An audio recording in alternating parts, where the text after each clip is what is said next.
So, 7:52 the time now.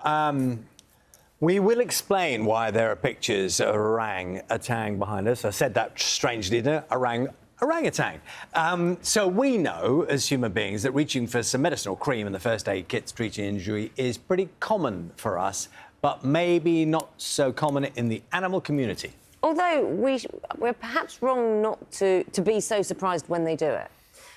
For the first time, scientists in Indonesia have seen a wild orangutan treating a wound on his cheek, and he was applying paste from a medicinal plant. Our reporter Georgina at Rannard has more.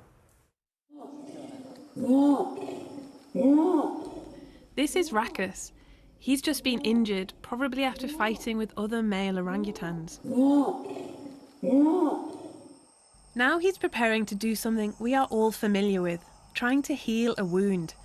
That's what scientists in Indonesia believe he was doing when they saw him putting medicinal leaves on his injury.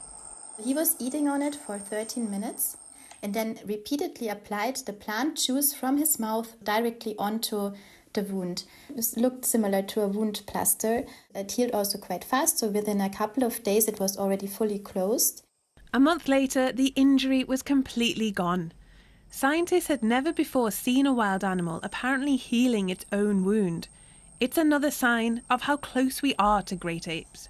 We humans, we treat our wounds, but also forms of active wound treatment can be found in the African great apes. It's possible that our last common ancestor already showed similar ointment behavior. And maybe Rakus isn't alone. Now scientists will be watching other orangutans to see if they share his healing powers. Georgina, Rannard, BBC News.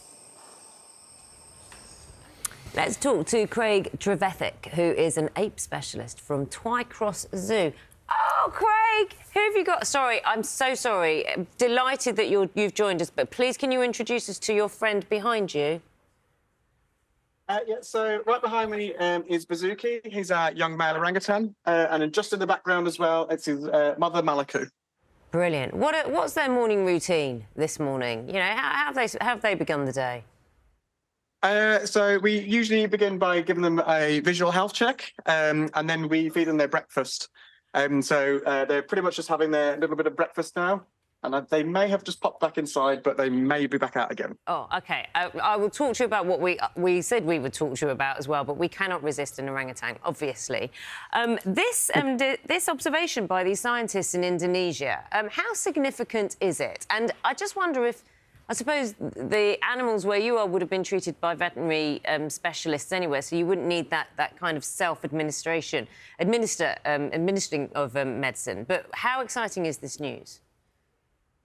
It is actually really unprecedented, the fact that we've actually seen this in a wild orang. So as you've mentioned, in captivity, if they was to have any type of wound, we would apply topical treatment to it. So in the wild, it has been observed that they will eat medicinal plants if they've got an upset stomach. But the fact that they're actually using it in such a different way now to apply it to a wound is just completely and utterly unprecedented. And we've not actually seen it in any wild animal, let alone in the great apes.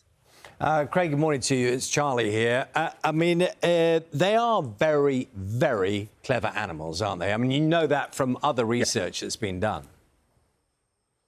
Yeah, so they are very, very intelligent.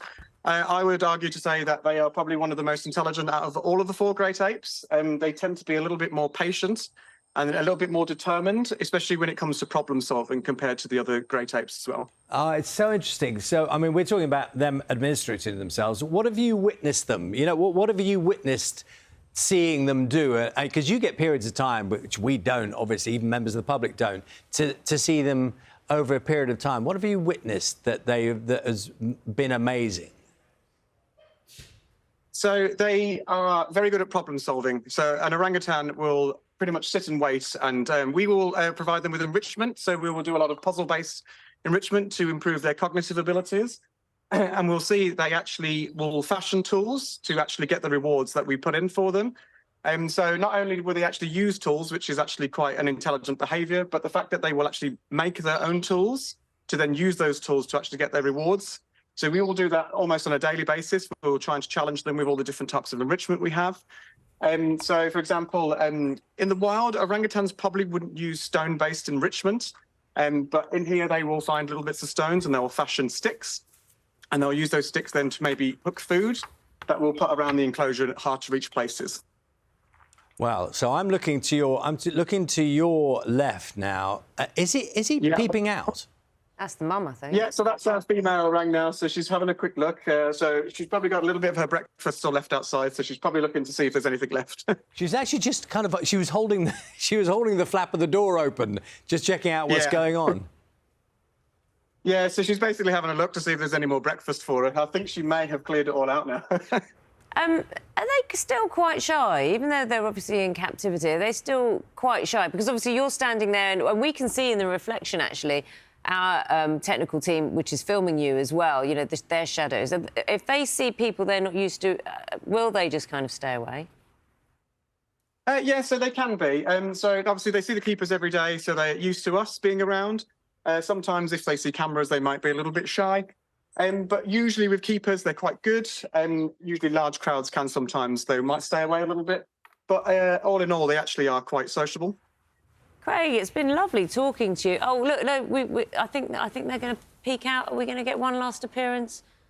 Possibly. No. I think she's debating it. She's debating. OK, I'll leave her in peace. Craig, it's been so good to talk to you. Craig Trevethick, senior rapekeeper at Twycross Zoo. Thank you.